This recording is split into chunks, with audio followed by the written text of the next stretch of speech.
So for the traditional race reaction to the final round, obviously, of the first half of the 2025 Formula 1 season, round 12, the British Grand Prix, obviously in celebrations of the 75 years of Formula 1 run at the classic Silverstone circuit, where it all started on that sunny May afternoon in 1950, right? And of course, this race, there has been lots of anticipation.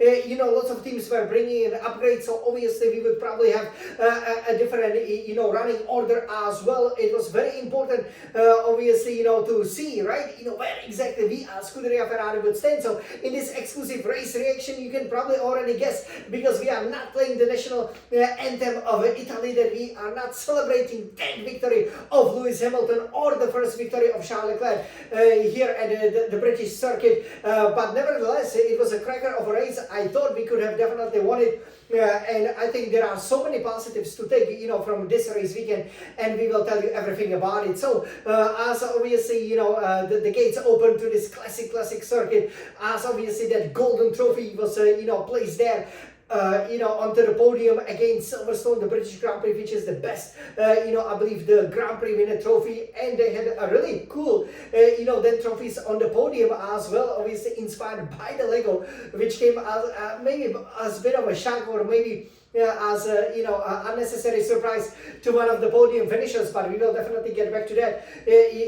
Basically the gates opened, the skies, were all blue, right? And there was lots of expectation, from this race, right? So again, for Hamilton, being on a 12 run streak of the podium finishes here at the British Grand Prix, dating back to 2013, again, first podium with Ferrari. Wouldn't it be wonderful if it happened at his own Grand Prix? He was also chasing, obviously, record breaking. He has 9 victories over here at the British Grand Prix, so it was a lot about Lewis Hamilton, obviously also chasing the 10th victory at the same venue, something no other Formula 1 driver has achieved, just like his 9 wins that he obviously has gotten last year. So, a lot of, very interesting scenarios, and we were, really excited, to see what happens. And again, unlike, unusual British weather, really, with high ambient temperatures, the sky were obviously, the sky was always blue, right? So, you were kind of thinking, well,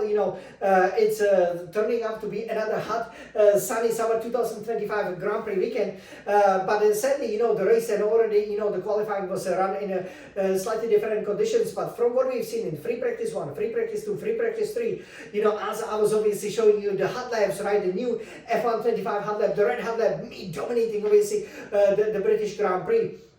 I was really encouraged, by the fact that, Leclerc, Hamilton as well, that we managed to top 2 practice sessions. I think it bodes really well for the rest of the season. You can see, on that beautiful calendar, right there, behind me, obviously it will continue at the Belgium Grand Prix, with the sprint weekend. So, there's a lot to play for, but I was really encouraged by that speed, because, again, you're not always going to get, these changeable weather conditions at every race. And if you have the ultimate pace, it will translate to lots of happy results. But sadly not this weekend, right? Because as the qualifying started, obviously the temperatures dropped a little bit as the famous British clouds, came over. It was raining a little bit at the beginning of the Q1, but nothing serious, so everybody, obviously tried to save lots of the sets of tires, but actually, if they would have known what was coming up in a race, it wasn't really necessary. So, I think as Ferrari, we did a great job, in qualifying, to make sure that we've gotten through Q1 and even the first runs in the Q2 on just one set of tires. So, people were kind of flabbergasted why we were not so fast. But once we put on a fresh set of tires, once the track rubber in, first and second in the Q2, and very unlucky not to obviously claim the pole position or at least the front row, just like in Austria in the Q3, due to a couple of mistakes, especially in the final corner. A bit surprising, but yeah, that corner is very slippery, as you could obviously see from my laps as well. So Hamilton lining up 5th, out qualifying Leclerc, who lined up 6, kind of where we usually were, but definitely just 0.2 seconds of the pace. So with a lot to play for, in the race, especially as the Red Bull of Verstappen, have gotten a surprise pole ahead of the orange McLarens that were sporting, obviously, the kind of the silver, the Mercedes livery instead of their usual black one. So, when the race started, it was really interesting scenes, very reminiscent to what happened, I believe, in Hungary in 2021, where you basically had everybody fit in the intermediate tires because it was raining overnight there in Silverstone, and obviously during some of the other support races. There was a blue sky, right? Sun was shining, so the track was drying out quickly. And when people went on a formation lap behind the safety car, surprisingly, probably they were just simply going too slow, so you couldn't see lots of the spray. So lots of teams, including Scuderia Ferrari, with Charles Leclerc, basically 7 drivers in total have decided not to take the usual starting position and immediately switch from intermediates to usually mediums or hards, so to the soft, to the dry tires, right? And it turned out to be a wrong decision because very clearly we were 3 to 5 seconds off the pace at the beginning, even though by about lap 4, 5, 6 there was that crossover. By the time the leaders have obviously built up quite a lot of time, so there was a strategy gamble which didn't work out for Leclerc, but also, for example, for Russell, basically for both Mercedes drivers, which was very important for a constructors fight, but we didn't want Leclerc to obviously be stuck in there. But it worked out very well, for example, for a guy like Stroll, who managed to change the tires, and he then emerged in the 12th place, which was the place then ahead of Russell, who was obviously leading that pack of the guys who were already on the dry tires, and it then allowed him to really make up so many places. Then the rain came with on about lap 11, 12, so lots was happening. At the front you basically had no change. Hamilton obviously, because from 5th he has gotten to 4th, did a good job, but kind of couldn't keep up with both McLarens and also with the Red Bull. And then we did a good job with changing the tires, but again I feel like that was the time where we obviously changed the tires again to the intermediates, where, for example, Leclerc has even gotten ahead of Hamilton. Then obviously stuff for the intermediates. I believe that there were opportunities, but it just kind of went away from us a little bit. But the safety car was called, surprisingly, when there was the heavy downpour, just as obviously the Red Bull started losing positions, to the McLarens, as he simply couldn't keep it on a track with a low downforce. And then we were kind of as we were, and kind of the deciding moment of the race happened behind the safety car, where, the safety car, probably a lot of you were wondering why was it called in the first place, right? If we have the extreme wet tires, it was mostly due to the visibility because of that spray behind. You couldn't see much if you were behind, and it resulted in some of the big collisions, like Hajar, basically hitting Antonelli from behind because he completely, couldn't see him. So kind of a questionable decision, but it kind of neutralized the race, so it was good because Piastri was running away with it, right? And at that point, I knew that with Lewis, obviously, he had a really good chance at the beginning, to overtake the McLarens, but find it a little bit more difficult. So this was another chance, for Hamilton, to make the move, right? Everybody changed the tires. So it was, as we were, but Piastri made a crucial mistake of braking simply too hard, as the safety car lights went out, basically, which, signalized that the race was going to be restarted. Verstappen, then had to take avoidance action. Piastri got a 10-second, time penalty, right? But it was very important for Hamilton to obviously keep up, with the leading pack, because there was lots of opportunities, to be had, especially as we were going to be changing to the dry tires. But sadly for Hamilton, due to guys like Stroll, for example, stopping earlier, he actually then managed to get a jump on us, also guys like Hülkenberg and Gasly. So as a result, we had to spend several, over 10 laps, getting through, the cars that are usually the back markers, because they will be fighting for a position. But again, actually, after the race restart, once Verstappen spun, there was a very happy moment where obviously a lot of people didn't expect it, right? So Verstappen clearly didn't warm up his tires, so he fell to the back, right? So Hamilton suddenly had a chance to get relatively easy, third place and maybe chase after the McLarens because Piastri had a penalty over there, right? But yeah, basically what happened, at that moment, was that, everybody was as we were. So it was, difficult, for example, for Hamilton, he did manage to dispatch Russell, had a good fight. Also, Leclerc was stuck behind, obviously, Sainz, also Albon, so both Williams, just on the edge of the points for the 10th place. So it wasn't very, it was kind of a stalemate, for about 10 laps, and then it was very clear that some cars, simply weren't able to keep up. And usually, as the fuel loads went off and as, the track dried out, for example, Hamilton, started to be flying, did really well, but, so did Hülkenberg, right, who then overtook Stroll, and he, Hamilton obviously, has gotten to within the DRS of Hülkenberg, but then Hülkenberg overtook Stroll, who was then struggling at that point, in the 4th place, and Hamilton lost crucial, 2, 3, 4 seconds, that he was then behind Hülkenberg. Obviously up front, the McLarens, they would be stopping a bit later. So, if Hamilton was obviously, already there, I believe he would have had a great chance because McLaren couldn't double stack in this situation, right? So they had Piastri, who would have gotten a 10-second, time penalty. So basically, they couldn't stop him and Norris. So they had to leave Norris out. So once we would have gotten to the crossover, it would be very, very clear, that, pretty much, bad luck, sort of, for Norris, that he would have to go, around the track for one more lap, which can easily cost you 3 or 5 seconds, right? By which time, for example, Hamilton, who would definitely stop earlier for the dry tires, for the soft tires, as turned out to be the case, would then have a great opportunity to obviously overtake and then hold on to the win, because remember, McLaren's had a problem overtaking Verstappen. So once you're in a clear air, it makes a big difference. As it was, we then switched to the soft tires with both Hamilton, Leclerc, but Hamilton sadly went off. Everybody was kind of looking at what Russell and Alonso, who were the first stoppers, for the final 15, 12 to 10 laps, of the British Grand Prix, right, where the track was really drying up. But, they stopped a couple of laps too early, right?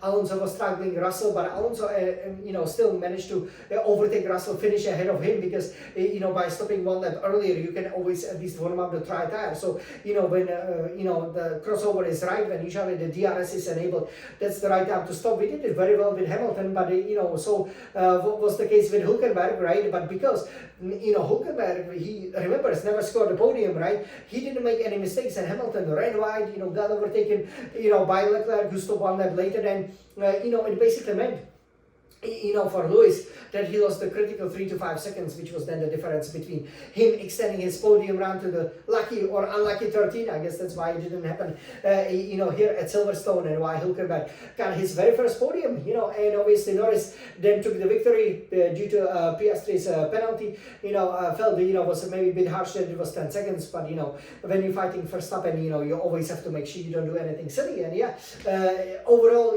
disappointing race for us because we were on course for 1-2. It was compounded by Leclerc making mistake in stove, just basically downshifting, maybe, just being too slow, too cautious, a little bit like when Bortoleto, for example, crashed at the beginning of the race, just taking it too easy, then the car then spun and he had to go through the gravel, and, basically he was behind Verstappen, who finished 5th. Okay, granted, he overtook Gasly, but 7th was definitely on the cards for Leclerc, maybe even 6th in these conditions, which would be a really good haul of points, but sadly he threw it all away with that spin. So let's take a look as he was driving the SF1000T818 Formula 1 Racing Simulator. So let's take a look at this car, the Red Retina iMac, and at the result where we definitely expected more, especially we really wanted to beat McLaren fair and square, but once they were up front and we were fighting with the other cars, a lot of cars like the Alpines and Exaubers, as you will see, also Aston's, Williams have gotten a really unexpected points over here. Great for them. So lots of celebrations, obviously, down the pit lane. but sadly not for the Scarlet cars, right? So as we can see, Norris in the end comfortably winning by about 6 seconds from Piastri. Hülkenberg getting finally his first podium in his 239th race. So congratulations to him. Again, Ferrari power for Lewis Hamilton. He was clearly the lead driver over here. Really good performance. Again, he just should have tried to keep up with the leaders, because that really cost him when some of the drivers took that opportune stop for the soft tires like Stroll and so on. And then obviously once you're behind, you can lose a massive amounts of time, like McLaren's, basically because Stroll obviously is not that fast for all the obvious reasons. They easily were 2-3 seconds faster than him for about 10 laps, which is why they won by over 30 seconds. Verstappen, after that very embarrassing spin, then he finished fifth, but almost a minute behind, as he then overtook Gasly, who then overtook Stroll, in the final few laps. So they finished 6, 7, Albon then 8. Surprisingly overtook Alonso 9. He was a bit obviously upset with the strategy, because you can see how the right strategy could elevate guys like Stroll or Hülkenberg from 19 to 3rd in a kick Sauber. That must be the performance of the season. Who knows, maybe he could drive for Ferrari as well. 10th, then George Russell for Mercedes. He really bottled it, right? Oscar Piastri with the fastest lap, but that didn't help him much. So let's take a look at the driver standing. So how it looks like here at the moment. So Oscar Piastri keeps up his lead, but he will really be regretting what has happened over there with Verstappen. He has 234 points, and obviously Norris has 226 points over there. So it's just 8 points between them. So if Norris wins the sprint, and if he also wins the Belgium Grand Prix, and then I believe he will get ahead of Piastri, because they both would have 5 wins and 1 sprint win, and probably Norris would have more second places. I'm not that sure about that though, because we obviously focusing on Scuderia Ferrari, but you can see over here that the title fight, in the second half of the season will definitely heat up. 3rd is still Max Verstappen, the reigning world champion, chasing what only Michael Schumacher, obviously the great hero of Scuderia Ferrari, achieved when he won 5 consecutive Formula 1 World Drivers titles. 165 points though, pretty much 69 points behind Piastri. He looks kind of to be out of it. 4th in this, kind of a brand new table that the F1 did. I'm so sorry, it doesn't look so great, does it? 4th, then we still have George Russell, 147 points. But he has been having the 2 torrid races. We hope that run continues in Belgium.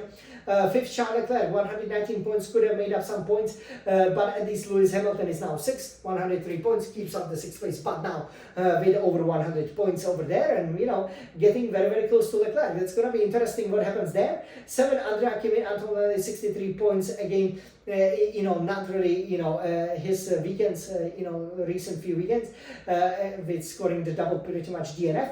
Then we have 8th, Alexander Albon Williams, 46 points, gotten good points on his home soil, but again only 4. And Nico Hülkenberg is now 9, 37 points, courtesy of these 15 points that help him, to elevate him ahead of Esteban Ocon, who finished, who is now 10th.